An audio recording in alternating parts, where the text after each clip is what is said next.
Good morning. Welcome to King's Report for the 16th year of Cheongi, the 6th month and the 13th day by the heaven calendar. Tim Elder sitting in for the second king of Cheonju, Kim Jin-moon. Let's go see what's going on around the kingdom this morning. And right now in Chungcheong, Tennessee, we have 71 degrees and sunny skies, mostly sunny and humid, high of 89 today. Tonight, clear and humid, 68. And then in father's hometown, Cheongju, North Pyongan province in Korea. Right now, 81 degrees, mostly clear, getting down to 73 tonight. A thunderstorm on the prowl this evening. Otherwise, mostly cloudy and very humid. And tomorrow, getting up to 90 degrees, remaining very warm and very humid. Clouds giving way to some sun. At the Cheonrygung Palace in Northeast Pennsylvania, it is now 73, mostly cloudy, very humid with times of sun and clouds. Thunderstorm in spots later this morning, followed by a heavy thunderstorm around this afternoon, high of 85. Tonight, a thunderstorm around this evening, becoming cloudy, low of 71. At the Liberty Rock RV Park and Campground in Limestone County, Texas, it is currently 73, mostly sunny, and getting up to 88 today. Sunshine and a few clouds with a thunderstorm.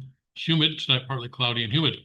And I'll be going over the most recent news about the tragedy in Texas, the flooding tragedy in Texas. But Limestone County is not a part of that. I checked, and it's a little bit west of Limestone County. Anyway, I'll be showing you a map a little bit later on. At the Suncheon Palace in Korea, it is 82 degrees and clear right now, getting down to 78 tonight, clear, warm, and very humid. Tomorrow, very hot, sunshine, danger of dehydration, etc. High of 99, still staying in the double digits though, not quite in the triple. And at the Gunma Palaces in Japan right now, 89, partly cloudy. 78 for a low tonight, passing shower or two this evening, otherwise partly cloudy, warm and very humid. And tomorrow, 97, very hot with hazy sunshine. And then at the Ilan, Taiwan, only 95 tomorrow. So Ilan is supposed to be the tropical or subtropical area, but it gets beat out by other areas quite often, doesn't it? Right now, 76 and overcast. 83 and overcast right now, getting down to 76 tonight. Tomorrow, mostly cloudy with a passing shower in the afternoon, 95. All right, let's go to Father's Word. See what Father has for us today. And I'm in the book on the life of true filial piety. You might put some light on this. Bring it over here, maybe. Yeah. Let's see here.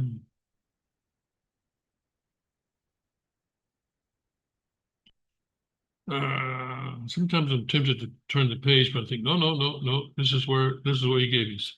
Got to make something out of this. All right.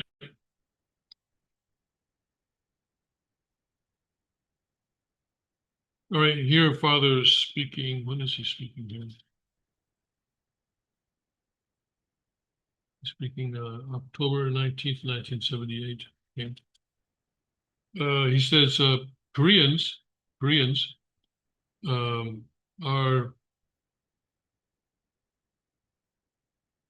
have a high standard of loyalty and filial piety.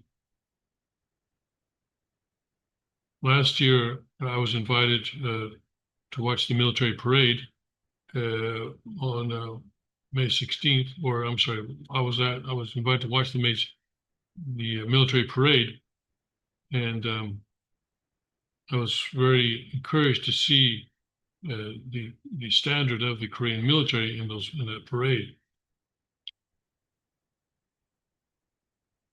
And as they passed the reviewing stand, they shouted Chung Cho, which is loyalty, filial piety, and that was very impressive. It is extremely appropriate as for them to shout this, as the military to shout this in the parade, because Koreans are selected by God. And I don't think there's any other military in the world that shouts this way as they do their parade past the review stand. And yeah, if you have anything to do with the Korean military, you'll know that loyalty, filial piety is a sort of slogan that they use quite a lot. And Korea, being a country where Confucianism has had significant influence over the past several hundred years, it's not at all surprising that they would do that. But that was part of God's preparation of Korea to be the Arab country. Yeah. I did not watch the parade in America. I don't know. Did you watch it? And if so, did it give that same sort of impressive presentation? Loyalty, filial piety, chung hyo, like that? I suspect not, but I did not watch it, so I cannot say for sure. All right, let's go to the terrible, terrible flood that has been happening. And I want to share this map with you. Now, more than 80 people have been confirmed to have died, including more.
Okay, I apologize. I think I clicked on wrong something or other and knocked myself off the Zoom link, the Zoom meeting.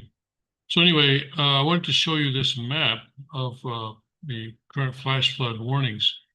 And Limestone County, where Liberty Rock RV Park and Campground is located, is this one over here.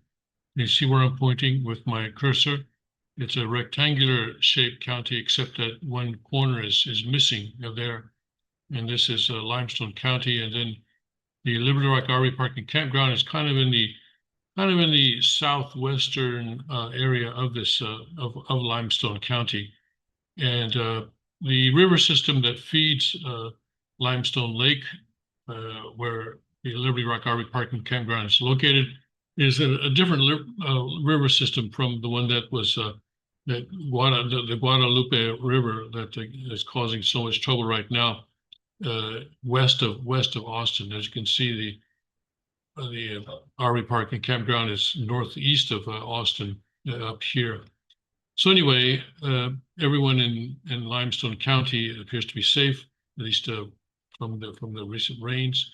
But here we have at least 40 children and 28 adults in Kerr County. And the 80 number is not just the Kerr County. It's not just that particular Christian girls summer campground, but this is in the whole area, Central Texas area. And there are dozens of people still missing. So this is turning into a major catastrophe. You know, it's kind of interesting because I've been warning people to stay away from big crowds because I was afraid of terrorists. But it looks like this particular natural disaster is taking more lives than any of the terrorists. And I don't know, maybe the terrorists now will have to say, well, we better step up and do something even bigger than this. I don't know, but uh, this is certainly so. So if you look at this, in the past when these kinds of things happen, people would say, especially since it's a Christian camp, they would say, "Hey, where was God?" But of course, if we have studied the divine principle at all, we know that there's something called the human portion of responsibility. We also know that as a result of the fall, we fell into spiritual and scientific physical ignorance, right? Ignorance. And so certainly if the fall had never occurred, then we would know how to adapt to these kinds of situations and how to um, foresee or predict these kinds of situations, these kinds of flash floods, so that people would not die in them, I suspect. But also, in without the fall, there would have been no sadness in the passing when people pass from the physical world to the spirit world. There would have been no sadness because why? Because there's no division between the two, and um, there will be total communication, and you been able to see your children, even if they were to be involved in something like this, they would still in the spirit world. Then it would be tragic because they've gone to the spirit world before they've had a chance to complete their character, but it would not be the kind of tragedy that we see today, and people um, breaking down emotionally because they've lost their beautiful children. Uh, but I uh, believe that this tragedy can be used as indemnity by God in some way or another to advance His providence. I don't know how that will be, but I believe that their sacrifice will not be in vain. That is my belief, and I think past experience backs me up. But we'll have to see. We may never know how God uses this sacrifice for His providence. But one thing we do know is that God did not kill these children or the adults. God did not kill them. They were killed by our ignorance. They were killed by um, our inability to interact with nature in a proper way. And that inability came about as a result of the fall and the introduction of sin in the world, and the humanity falling into ignorance, both spiritually and scientifically. So this is another reason why we need to bring about God's kingdom and the world of the ideal world, the ideal of creation, as quickly as possible, so that these kinds of situations can be prevented. All right, so let's do that. Let's use this as a motivation for us to work even harder to bring about God's ideal of creation. God is grieving too. God is grieving because all these children have gone to spirit world, especially Christian children, especially Christian girls have gone to spirit world without having a chance to receive the holy blessing. And so we'll now see how He uses this. Perhaps He can use this as a sacrifice to bring the Christian church to Christ at the second coming, to true parents, and to true parents' inheritance successor on earth, Kyung-Jin Moon. Perhaps that could be the case, but it's up to God. This is something that He will have to do. But we can pray that God will use this in some way or another. We can pray that way. We can pray that way. That God will use this sacrifice in one way or another to bring about His to providence as quickly as possible. Okay. All right. Let's see. Let's go to let's see the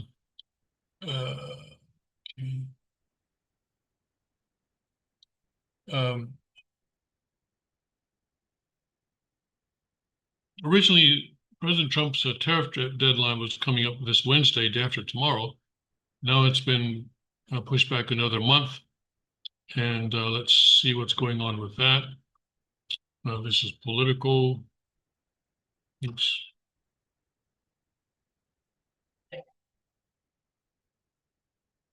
I'm gonna be careful what I click on now. Trump team moves goalposts on tariff again, I say. And Treasury Secretary Scott Bessent warns tariffs will boomerang back August 1. Tariffs will revert back to their August 2 rates on August 1 for countries that fail to nail down new trade deals with the United States, Bessent said on Sunday. And just 3 days before Trump administration's initial July 9 deadline for tariffs to return, he said on State of the Union that the Trump administration would be sending out letters to 100 smaller countries saying that if you don't move things along, then on August 1st, you will boomerang back to your April 2nd tariff level, so forth. And in the interview, Bessent said that the August target is now not a new deadline. We are saying this is when it's happening. If you want to speed things up, have at it. If you want to go back to the old rate, that's your choice. Okay, so it's not a new deadline, he says. Oh, I'm sorry, I don't understand why it's not a new deadline. Okay. There's a lot of congestion going into the home stretch, and as a part of the trade team, we're great about having, what's great about having President Trump on our side is he's created maximum leverage, Bessent said. Trump told reporters Friday that letters could be sent to a dozen countries as soon as Monday, today, with tariff rates ranging from 60 or 70% to 10 or 20%.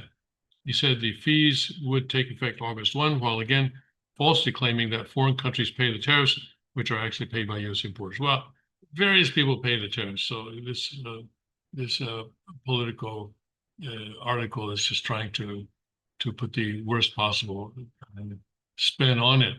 Before we go to Lavrov, let's go to China. China reacts to Trump's new BRICS tariff threat. So also President Trump is threatening that, if BRICS, remember they had their summit in Brazil this past weekend, as I mentioned on Saturday. And if they put into effect any anti-American policies, then Trump says he's going to hit them with new tariffs. So, what happened to the economic sanctions? I guess economic sanctions have sort of become, that's all has been. That's all yesterday. And now it's tariffs. We're going to do everything with tariffs. Anyway, China said BRICS does not seek confrontation, does not target any country after Trump threatened a new 10% tariff. Trump said on a July 6th post on Truth Social that the additional levy would hit any country aligning themselves with the anti-American policies of BRICS. And China says BRICS is an important platform for cooperation among emerging markets in developing countries, so forth and so on. But remember, we mentioned on Saturday that Xi Jinping decided not to go there for the first time, not to attend the BRICS summit. Still no word from them on why Xi Jinping decided not to go. Okay. All right, let's see. Okay.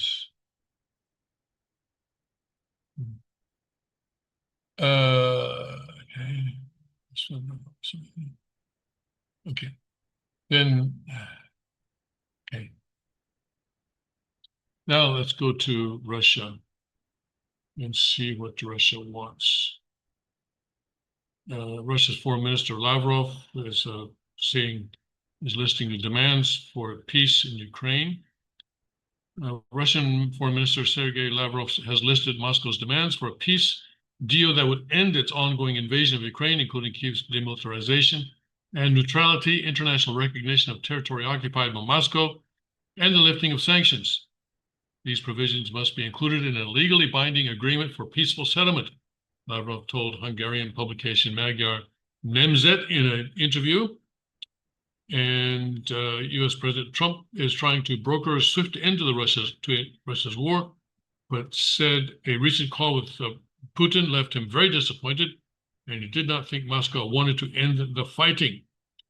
Yeah, and I don't know how President Trump is going to increase his leverage over Putin, but he certainly needs to find a way somehow, and he needs to find it fairly quickly. The United States cannot afford to continue having this Ukraine war that started during the Biden administration. Ukraine President Zelensky has pointed to the ongoing pounding of his country's cities by Russian strikes as evidence that Putin does not truly seek peace and intends to continue waging war to meet his goals until he is forced to stop. Lavrov said an end to the security threat posed to Russia by NATO's expansion, including its potential inclusion of Ukraine, was essential. He demanded the demilitarization of Ukraine to ensure Kiev's neutrality. Moscow's top diplomat also said his country wants protections for ethnic Russians and Russian culture in Ukraine, which he accused Kiev of destroying since 2014. So this is the orange area here. We got an ad. That was, anyway, if you caught it, that's where Russia is occupied. Moreover, Lavrov demanded international equal recognition of the new territorial realities, citing Russia's occupation of Crimea, Sevastopol, Donetsk, and Lugansk, Zaporizhia, and Kherson. And Lavrov called for lifting sanctions on Russia, rescinding all lawsuits against Russia, and returning the illegally seized Western-based assets. In other words, the assets that have been frozen by the United States, by Western Europe, and so forth. Yes, this area here, as you can see, the line is sort of moving. All right, so Russia is coming out with a lot of demands that are not going to be met very quickly at all. So it looks like this war is going to go on unless God can intervene, I guess, unless spirit world can intervene and somehow change the board. By that I mean either removing Putin or removing Zelensky or something like that.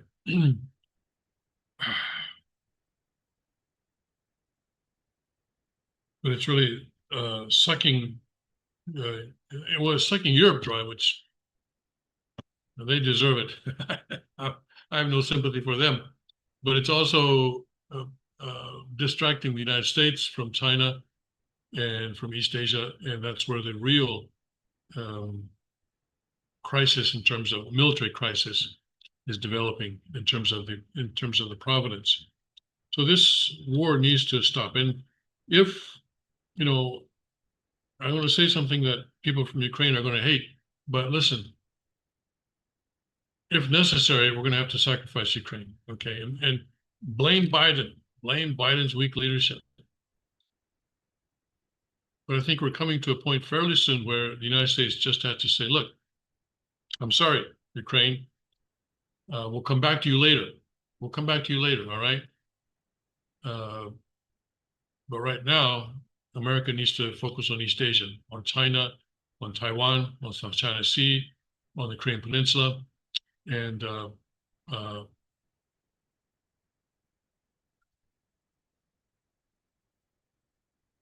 we're sorry about what's probably going to happen to you, but that's life, and it's a tough world. I think we're going to have to make that kind of a tough decision pretty soon.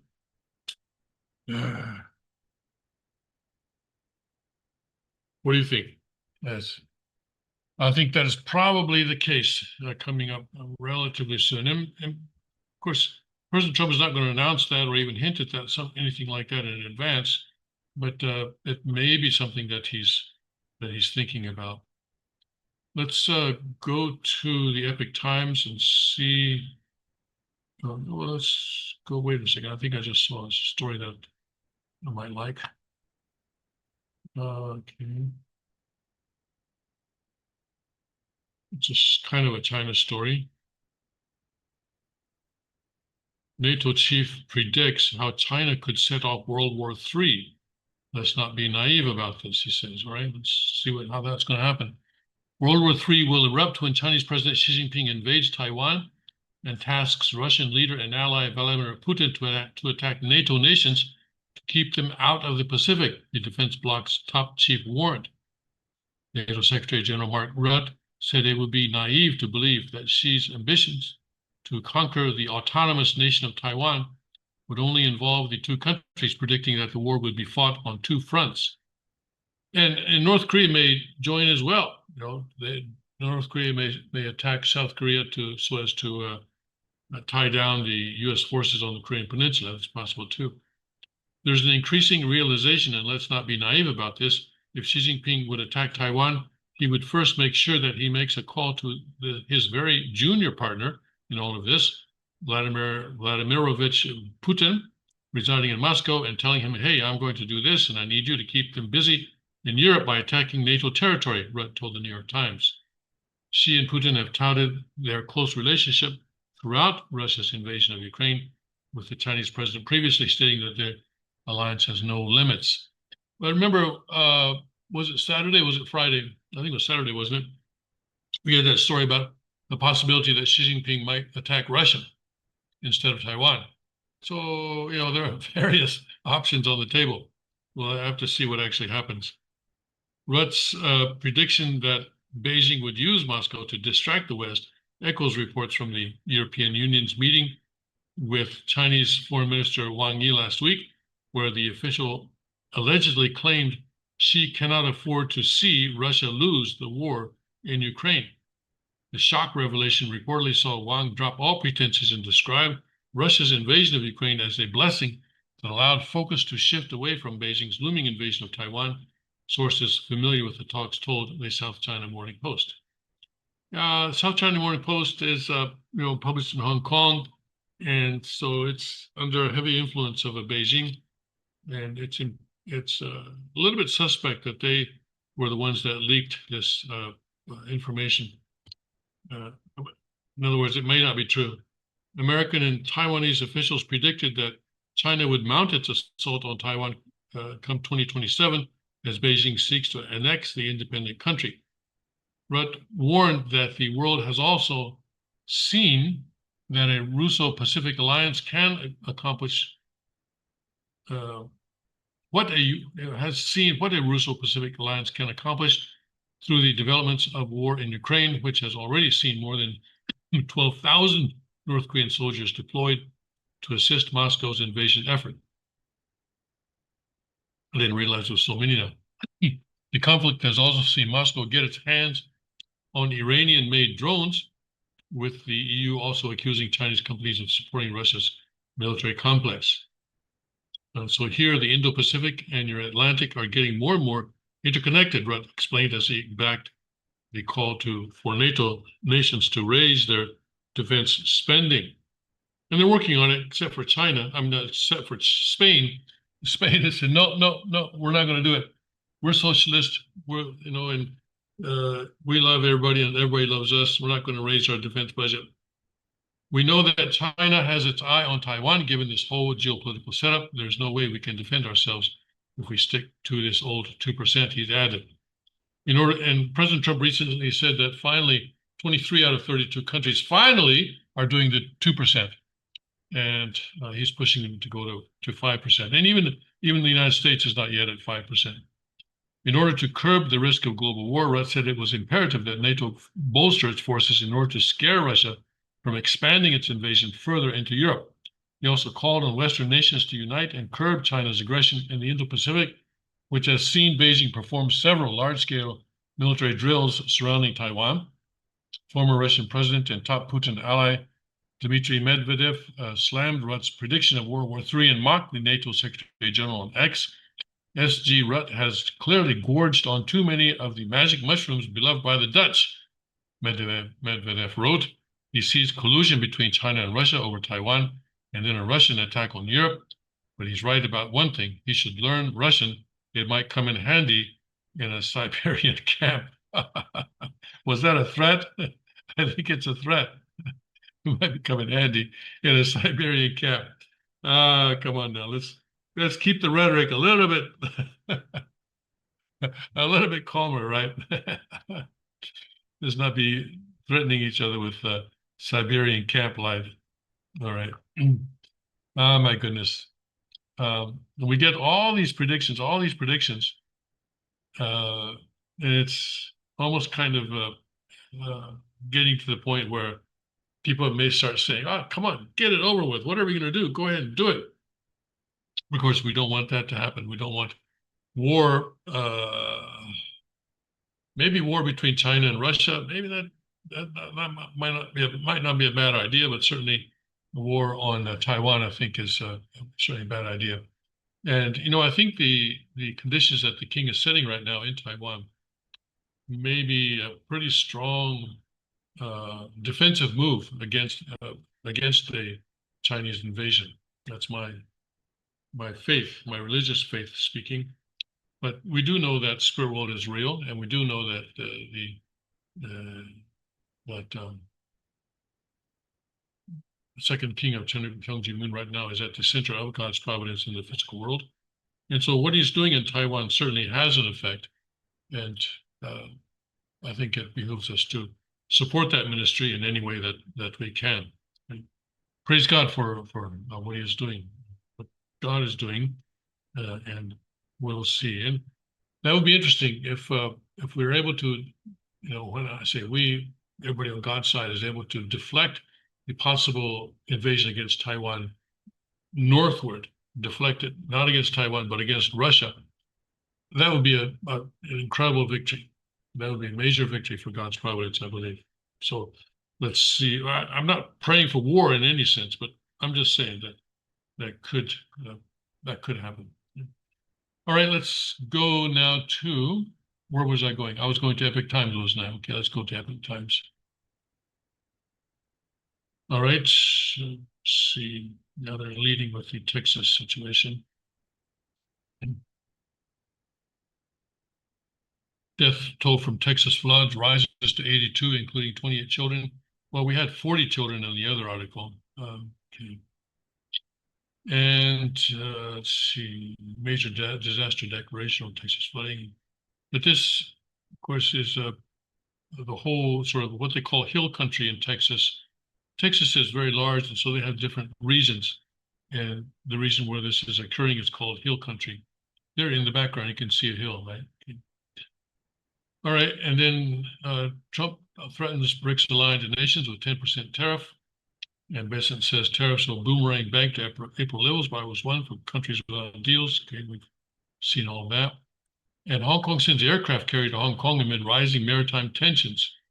And China has two aircraft carriers right now. One was an aircraft carrier for, what was it, Ukraine actually? Or no, maybe Belarus, that was actually sent to them after the end of the Cold War to destroy it. In other words, to break it down and recycle it. But they got the ship and they say, you know what? We want we're gonna refurbish this instead of breaking it down and use it as our own. So that's one, and then a second one they built on their own. So they have these two aircraft carriers, and you can see that it curves up like that. And this is one thing that you probably don't see on the U.S. aircraft carriers. So this allows it to be a little bit shorter and a little smaller, but still be able to launch aircraft off the end. So, and they're sort of kind of saying to America, look, we have aircraft carriers too. But I think in a real war situation, America's going to make pretty quick. They're going to resolve this situation pretty quickly with the aircraft carriers. I think a couple of good hits by missiles or torpedoes will take care of these aircraft carriers, I expect. China's first domestically built aircraft carrier, Shandong, sails into Hong Kong for a port call on July 3rd. China's first, okay, and this was just days after the 28th anniversary of the territory being handed over to Beijing from Britain. It comes as Chinese Communist regime continues to actively expand its naval power, which has caused concern from others in the region. It's the second time that a Chinese aircraft carrier has come to Hong Kong. China's first aircraft carrier, the Liaoning, docked in Hong Kong in 2017. And the Shandong is China's second aircraft carrier and has recently been taken apart in military drills. Taken part, I wish it were taken apart, but no, has been taking part in military drills in the Western Pacific with the Liaoning. Okay, and so forth and so on. And a third Chinese carrier with flat deck design is currently undergoing sea trials, while a fourth is under construction. So they're spending a lot of money on their military and especially on their Navy, trying to somehow catch the United States, I guess. The U.S. Department of Defense reported in December 2024 that China has the largest Navy in the world with a battle power of over 370 ships and submarines. China surpassed the United States in the number of battle force ships sometime between 2015 and 2020. But that's just the number of ships, all right? Not necessarily the power that these ships are able to project. Japan expressed its concerns in June that China's dual character exercises in the West Pacific were the first of their kind and reflected Beijing's intention to enhance its long-range combat capabilities. The Shandong appeared in Philippine waters during a joint U.S.-Philippines military exercise in April, heightening ongoing tensions between Manila and Beijing over disputed territorial claims in the South China Sea. Also in April, the Shandong took part in intimidation drills off Taiwan to test the Chinese Navy's ability to blockade the self-ruled island nation that is an ally of the United States and holds its own claim as the sole legitimate government of China. Okay, and the Chinese regime claims that Taiwan is part of it. We know that. The docking of the Shandong aircraft carrier in Hong Kong is intending to use this opportunity to show their military power to the outside world, especially to the West. This director of the Division of National Security Research at Taiwan's Institute for National Defense and Security Research told the Epoch Times, the Shandong's visit to Hong Kong is to carry out soft political indoctrination. According to this other person, it hopes to convey the impression of China being a strong power to Hong Kong society and to show the supremacy of its national security and to inspire patriotism of Hong Kong people, he said. And the Chinese are confident about the Shandong's combat ability. However, the Chinese aircraft carriers are still lagging behind the U.S. aircraft carriers in terms of technology and quality. Both the Shandong and Liaoning are using Soviet Union aircraft carrier designs that date from 1922 to 1991, with China's J-15 fighters and helicopters on deck. The Shandong is actually based on the Valk, which is the predecessor of the Liaoning. It's based on the blueprint designed in the 1980s. Its performance and quality are not as good as those of the U.S. aircraft carriers, especially the number of aircraft it carries, which is about 40 to 50 in total. The U.S. aircraft carrier can actually carry twice as many fighter jets as the CCPs, he said. The combat capability of the Shandong aircraft carrier is about 15 to 20 years behind that of the current U.S. aircraft carrier, so I think the CCP will not use their aircraft carriers to act rashly. So they're more for show than anything else. A columnist for the Chinese language edition of the Epoch Times noted in a July 5 commentary that after returning from the first island chain, the Shandong did not visit Hong Kong directly, but returned to its base in the Sanya and Hainan first for maintenance and then returned to Hong Kong. This back and forth arrangement would be unthinkable for a U.S. aircraft carrier, he said. He compared it with U.S. aircraft carriers deployed in the Western Pacific, which can dock at ports in many countries at any time, including Guam, Japan, Philippines, Vietnam, Singapore, etc. In November 2018, the USS Ronald Reagan also docked in Hong Kong. In comparison, the Chinese aircraft carrier seems to be much more fragile, he wrote.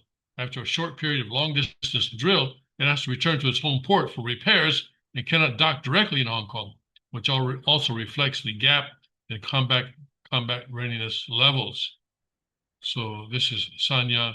This is their home port here on Hainan Island, and then went to Hong Kong after that. Okay, this is Philippines.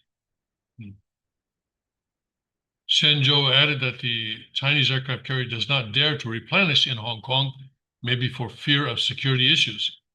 Although the CCP has full control of Hong Kong and has manipulated many Hong Kong officials and businessmen, it does not really trust them. Therefore, it sent the Shandong aircraft carrier fleet back to Sanya for replenishment and maintenance, and then to Hong Kong.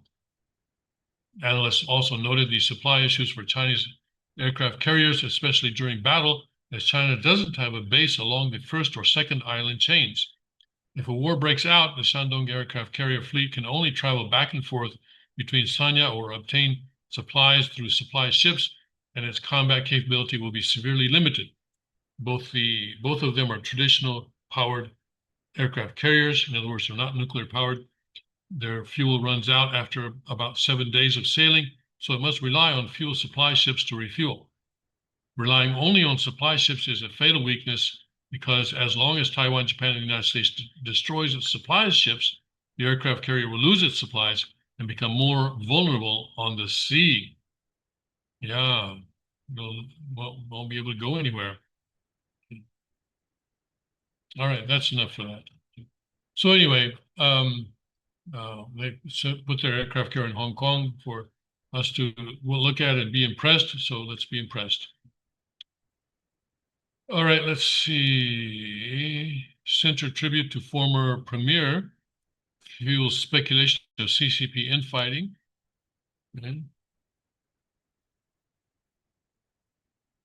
Okay, well, there's still a. So this is the guy. We've seen him a lot. Okay.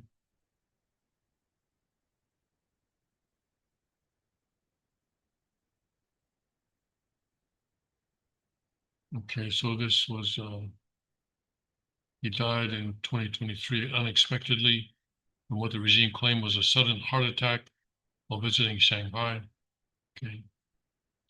So there are always rumors of infighting and struggles and stuff like that going on, and even more, more and more people are sending me links to these YouTube videos about Xi Jinping is under house arrest or whatever like that. But as I've mentioned, I think this is kind of the Chinese version of QAnon. In other words, these are stories that are meant to mislead, demoralize, discredit, and do all sorts of stuff. And it might not be true that the former QAnon team that was active 4 years ago has now been repurposed for this Chinese QAnon. That might not be okay. That might not be true, but I think it's still the same idea, and they're all based on unnamed sources, right? And as I said, Xi Jinping's absence in Brazil this past weekend, that's one indication that something may be happening in Beijing. And I guess this lack of a tribute to Li Ka-shing may also be another indication that something may be happening in Beijing. But you never know what it is. You never know what it is. And we always have to be careful that we don't assume that things mean what we would like for them to mean. In other words, we have a certain bias, right? We want the CCP to collapse. And we're praying for that. We're really setting conditions for that. But when things like this happen, let's not just immediately jump to conclusion and think that, okay, well, now, Xi Jinping's actually already out, something like that. I think the most recent, what is it? One that someone sent me was something about Xi Jinping getting ready to retire on a certain date or something like that. And it may be true, but we don't know. We don't know. So let's continue to set conditions for the downfall of the CCP. We want that. I want that. The world wants that. God wants that. But it's not going to happen just because we want it to happen. We have to keep doing our conditions and so forth. All right, let's see. Let's go back to there. Okay, why organic farmers are facing headwinds. All right, you guys can check that out.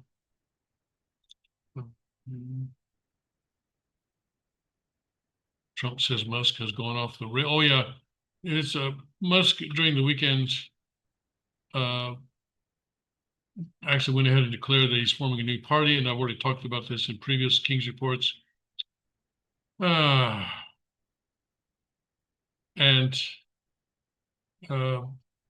he may act as a spoiler in certain elections next year. That's certainly possible, maybe even likely that he will be a spoiler in maybe 2 or 3 or more elections. But as a party, it's not going to succeed. Third parties in America have come and gone quite often, and this is just another one. I understand his heart, I suppose. You know, he wants to go against the Uniparty. But I think President Trump is our best champion in this fight against the Uniparty. And I know he's upset that the big beautiful bill is not going to solve the government deficit or the national debt situation, and I'm disappointed as well. But I'm not running off to support Elon Musk in this new effort at all. I think he's mistaken in doing that. Anyway, we'll see. He has a lot of money, and perhaps this will give him a place to spend that money. You know, Elon Musk.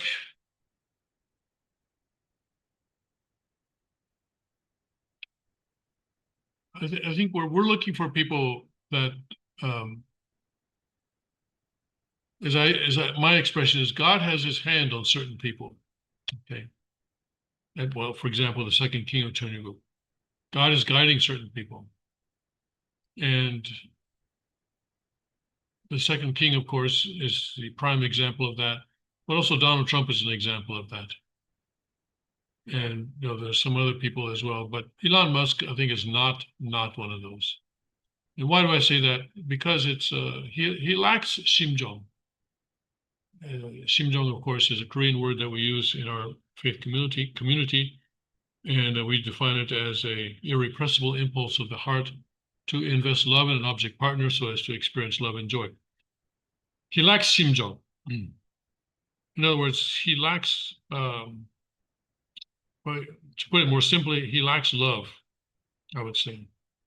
He comes off as a very sort of a cold machine. One time, was it Mark Zuckerberg appeared on a talk show, and the host sort of jokingly asked him to prove that he was not a robot by solving a CAPTCHA. But Elon Musk might fail. he might be a robot. I don't know. But he comes off as kind of cold, doesn't he? Don't you think so? I think so. And the fact that he has 14 children by 4 women does not impress me. It means that he lacks a understanding of the importance of committing himself to one woman, or to committing himself to building a family. He can build factories, he can build spaceships, he can build tunnels, he can build all sorts of other things, but he has never been one for building families. And it's families that, two-parent heterosexual families, that are going to solve the problems of this world. He talks about how he was fooled into allowing sex change or gender change operations by one of his children. He was fooled into doing that by, I guess, a school district somewhere. So, but he doesn't realize that the way to deal with that in the long run, when you're playing the long game, is to build families and to encourage families. I think he could do a great deal of good if instead of taking seats away from, or taking votes away from, the Republican Party in next year's midterm election and handing victories to the Democrats, he could do a great deal of good if he were to support pro-family policies. But he doesn't understand the importance of family. I've never seen him talk about the importance of family or indicate that he understands the importance of family. And yet family is the key to solving the problems of the world. So I think we should stick with President Trump and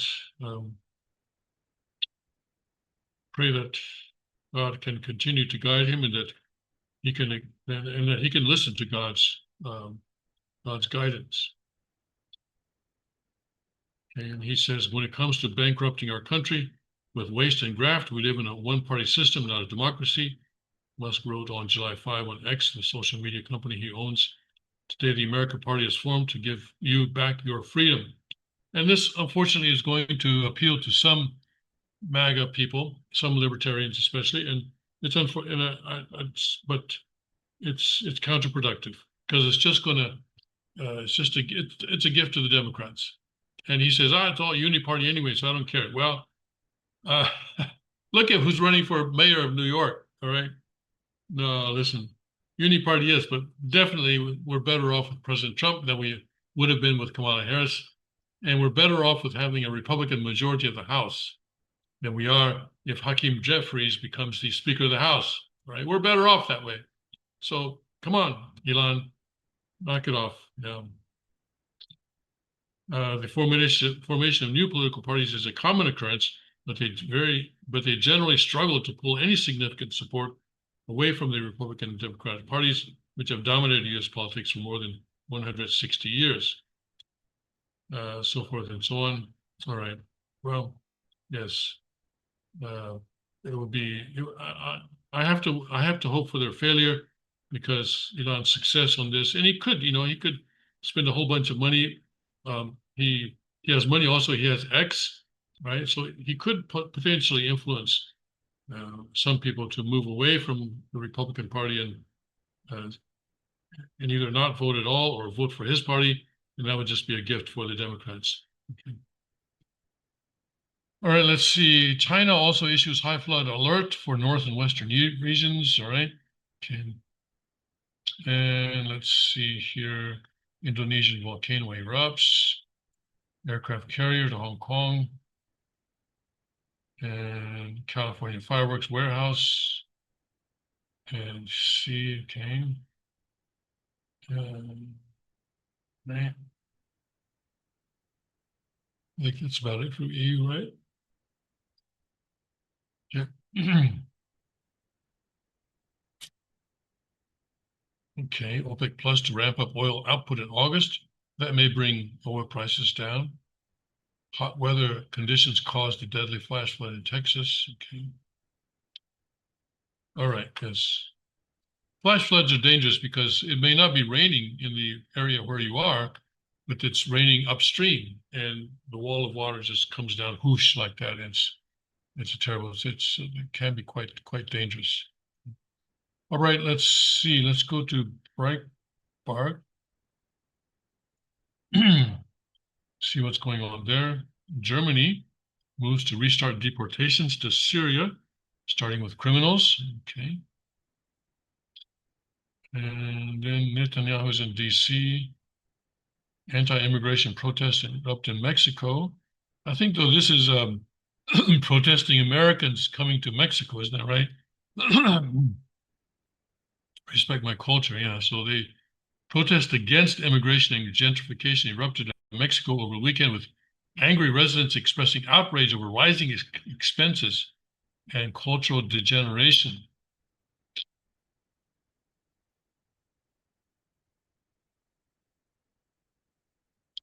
And so the DHS is inviting people to join the protests in Mexico City.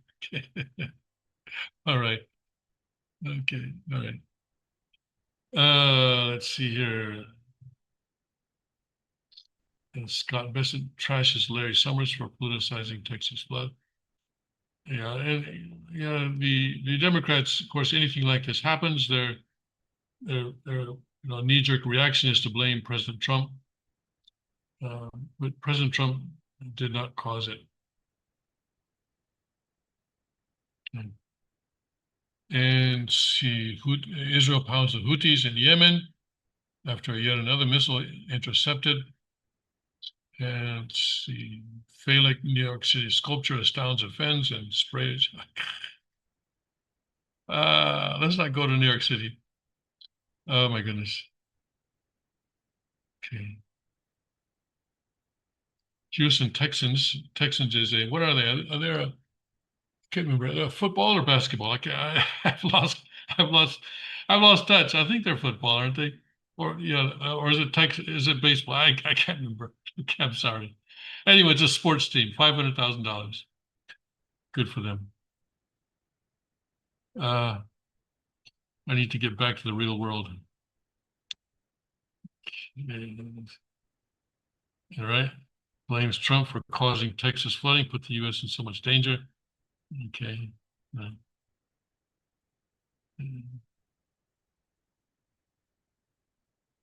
Right. People donating money to Texas flood victims. Okay, that's good. But be careful though. Anytime you have a tragedy like this, there are scam artists that will take advantage of it to make it appear that you're donating to the victims, but you're actually not. So make sure that you are donating to a reputable organization. The Red Cross is probably a good place, so forth. But remember that there are people who actually, this is their job, this is their career, figuring out how to scam people. And that's all they do. And if it's not this, then either a Nigerian prince wants to give you his inheritance, or if not that, then it's something else. And this guy, they're always trying to do it, always trying to do it. And sometimes a couple of times actually, I've come close to being scammed like this. Most recently, what was it?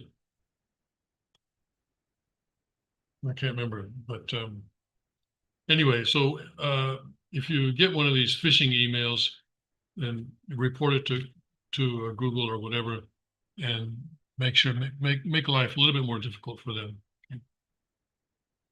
What was it recently that I almost got caught? They almost got me, and at the last minute I realized that this was fake. So always be skeptical. Always be skeptical. Always be skeptical. So we're still working to look for people. And okay, these are last week's stories. Well, I'm not sharing this with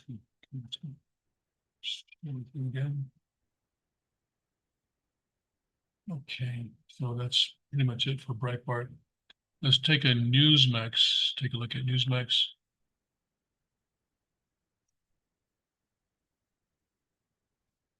Okay. Completion of border wall. All right. Thailand tonight. Trump presses for trade deals. Trump signs major disaster declaration. Zelensky called Trump most productive. That doesn't sound very good. Chris Sununu, Dems turn to fear-mongering on GOP bill. Yes.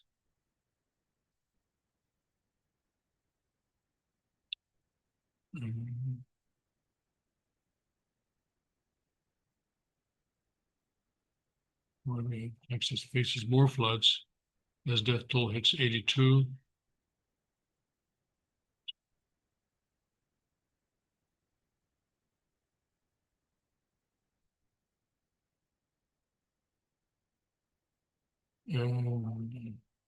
DOJ and FBI have so they said there is no client list now for Epstein, right? That's strange because what was it? Someone was saying that Pam Bondi, the Attorney General, was saying, "Yeah, the list is on my desk. I just have to look it over and then release it." And that was a few months back, a couple months back, and now they're saying no evidence showing he kept a client list. Really? Oh boy. All right.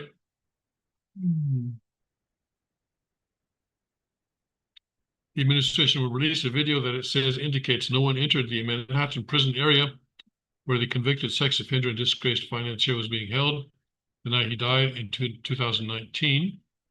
The video, to be released in both raw and enhanced versions, supports a medical examiner's finding that Epstein died by suicide, according to a 2-page memo obtained by Axios.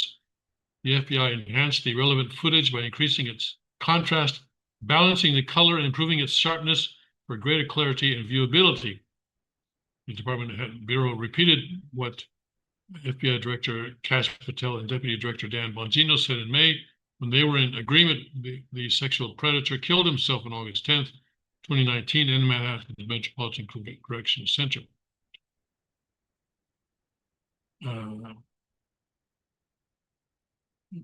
Okay. So Axios also reported that investigators found no incriminating client list belonging to Epstein. So I guess, but I guess, what happened to the list? No, there are no records of who was there.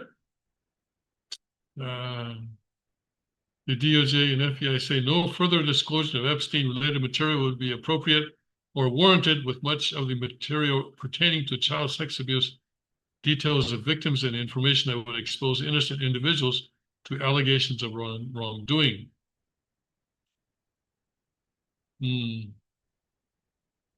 No records at all? But surely, these people, I mean, there was no money changed hands? Really? This was just a free service that he was offering? If money changed hands, then there would be records of that, right? Whether it was cash or something like that. Surely he must have kept records, even if it was all cash payments. Maybe $1 million from HC or from BC or something like that. But there are no records.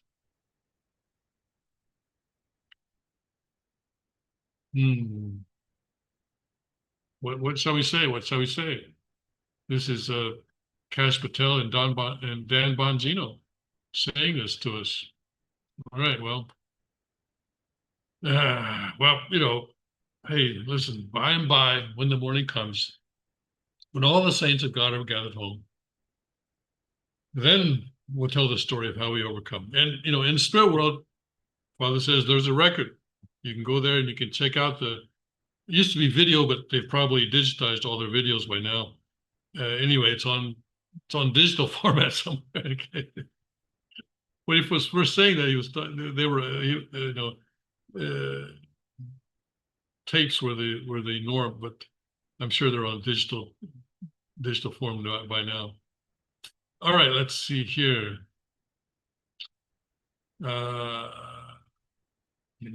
Boeing, Japanese diabetes treatment. Okay. Japanese Social Security funding and America's looming debt crisis. Okay, yes. Don't know what's going to happen with the debt crisis. I think it's going to hit at some point, and we'll find out then. But be prepared. Be prepared to be self-sufficient, I think. Be prepared to have assets outside the financial system. As many assets as you can outside the financial system.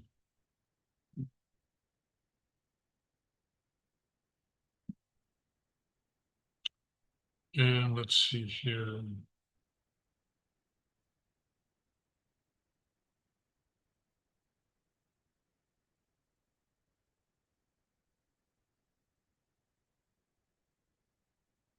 Drudge. Matt Drudge is in the news for the first time in many, many years. Left shift drive, steep drop in influence. Yeah. I guess he's still alive, I guess, huh? And J.K. Rowling is a billionaire again. I guess she's been attacked so much by homosexual and transgender groups. They boycotted her or tried to boycott her, but it looks like she's up there again. She's getting money again. All right. Says that Secretary Turner, Trump is making housing affordable again. Really? Okay. And see here. Documents say CIA had contact with Oswald before JFK's assassination. Right, well, look at that. We're already out of time. Okay, well, sorry about that. I'm already over time. Okay, then I guess God bless Godspeed. May His kingdom come quick.